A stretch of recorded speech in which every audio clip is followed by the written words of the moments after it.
Now, a major water sporting body in Australia had to cancel one of its events. Why? Due to extreme winds. The boat participating in the event suffered major damages due to harsh winds. The second day of racing at the Australian Sail Grand Prix, which was scheduled to be held on Sunday, got cancelled as the boats were no longer in any condition to compete. You can see yourself the intensity of the winds as it blew the Canadian wing sail on a crane into a marquee. SailGP CEO says that the wind gusts that came through Sydney Harbour were almost as strong as a hurricane.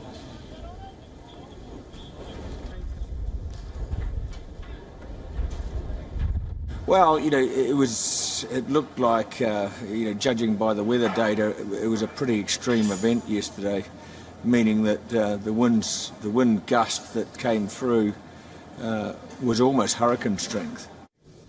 SailGP in a statement said that as far as they are aware, no one was seriously injured during the event. Australian SailGP driver Tom Slingsby explained that his team managed to get their boat in the shed seconds before the storm hit. The rou's good, yeah, we were very fortunate. We were able to get the boat in the shed seconds before that weather storm hit, and fortunately the roux is safe and minimal damage.